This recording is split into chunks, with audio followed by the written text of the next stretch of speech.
Hi friends আমি রুদ্রসী আজকে আবার একটা ইম্পর্টেন্ট হেলথ টপিক নিয়ে আপনাদের সামনে চলে এসেছি। যারা আপনারা আমার চ্যানেলটা সাবস্ক্রাইব করে রেখেছেন তারা আগের দিনের ভিডিওটা নিশ্চয়ই দেখেছেন। আগের দিন আমি আমার ভিডিওতে আপনাদের জানিয়েছিলাম আপনারা উপবাস করলে পরে তার বেনিফিট কী কী পাবেন। আমি বলেছিলাম উপবাস সম্পর্কে বিস্তারিত পরের ভিডিওতে জানাবো, তাই আমি আমার কথা রাখতে চলে এসেছি আপনাদের কাছে। আজকে আমি আপনাদের জানাবো আপনি যদি উপবাস করেন তাহলে কতদিন পর পর উপবাস করা উচিত, তার ডিউরেশনটা কীরকম হওয়া উচিত, ফ্রিকোয়েন্সিটা কীরকম হওয়া উচিত, বা আপনার উপবাস আইডিয়ালি করা উচিত কি না, এগুলো সব জানবো আজকের ভিডিওতে। আপনি কি আজকে আমার চ্যানেলে প্রথম দিন?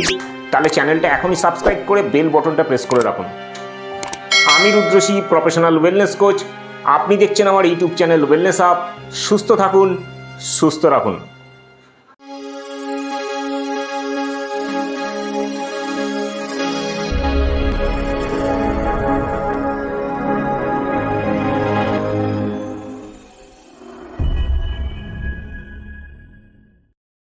আমাকে অনেকে প্রশ্ন করেছেন উপবাস কতদিন অন্তর করা উচিত।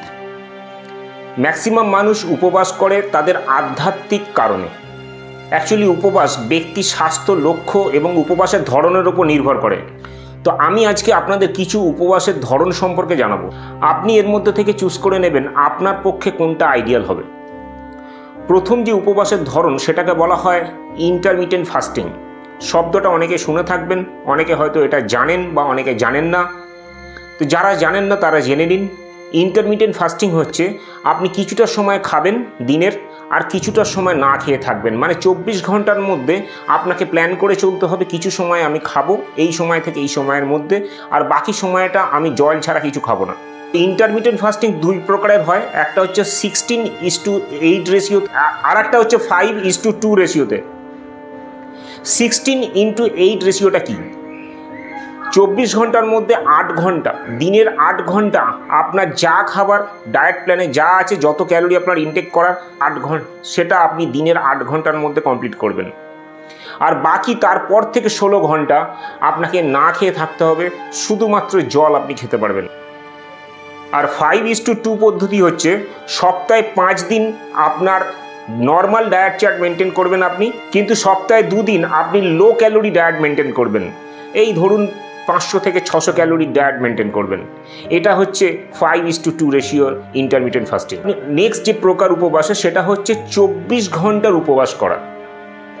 মানে একদিন রাত্রিবেলা খাওয়ার পর পরের দিন রাত্রি খাওয়ার আগে পর্যন্ত আপনাকে উপবাস থাকতে হবে, জল ছাড়া আপনি কিছু খেতে পারবেন না। এটা সাপ্তাহিক বেসিসে আপনি করতে পারেন। নেক্সট হচ্ছে অল্টারনেটিভ ডে ফাস্ট বা বিকল্প দিন উপবাস। আপনি একদিন পুরো খাবার খাবেন, পরের দিন আপনি উপোস থাকবেন, কোনো খাবার খাবেন না, খেলেও খুব কম ক্যালোরি খাবার খাবেন। আবার পরের দিন খাবার খাবেন, তারপরের দিন আবার কম ক্যালোরি খাবার খাবেন।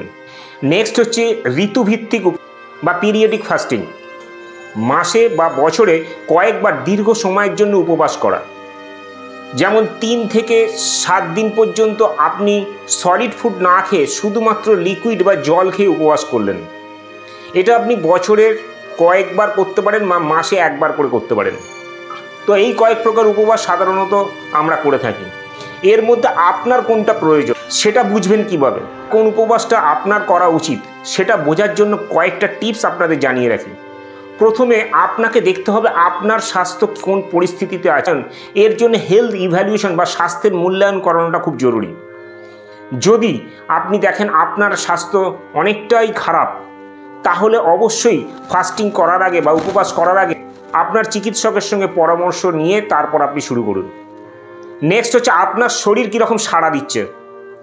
উপবাস শুরু করার পর আপনাকে লক্ষ্য রাখতে হবে আপনার মাথা ঘোরা, আপনার দুর্বলতা ভাব, আপনার শরীর খারাপ, এই ধরনের কোনো সিমটম দেখা দিচ্ছে কিনা। যদি দেখা দেয় তাহলে উপবাস আপনার জন্য নয়, যে পদ্ধতি আপনি মেনটেন করছেন। তখন আপনাকে চিন্তা করতে হবে বা আপনার পদ্ধতি চেঞ্জ করতে হবে। লাস্ট টিপস হচ্ছে সঠিক খাদ্য গ্রহণ। ম্যাক্সিমাম মানুষ আমরা উপবাস করি ঠিকই, সেটা আধ্যাত্মিক কারণেই হোক বা শরীর ভালো রাখার জন্যেই হোক। উপবাসটা যখন কমপ্লিট হয়ে যায়, যখন ফাস্টিং কমপ্লিট করি, আমরা ব্রেক করি, সেই সময় আমরা কি খাবার খাবো সেটা আমরা জানি না। সেই সময় আমরা ম্যাক্সিমাম মানুষ 90% মানুষ যারা উপবাস করে সেই সময় ফাস্টিং ব্রেক করার পরে তাদের মুখরোচক খাবার, যেটা তাদের পছন্দের খাবার, সেগুলোই খায়। এটা করা উচিত নয়। উপবাসের সঠিক বেনিফিট যদি আপনি পেতে চান, যদি আপনি স্বাস্থ্য ভালো রাখার জন্য উপবাস করেন, তাহলে আপনাকে অবশ্যই উপবাস কমপ্লিট হয়ে যাওয়ার পরে আপনাকে পুষ্টিকর খাবার দাবার গ্রহণ করতে হবে। আপনি যদি উপবাসের সঠিক উপকারিতা পেতে চান, তাহলে নিজের সামর্থ্য অনুযায়ী, নিজের সময় অনুযায়ী সঠিক পদ্ধতি মেনে উপবাস করা উচিত আপনার।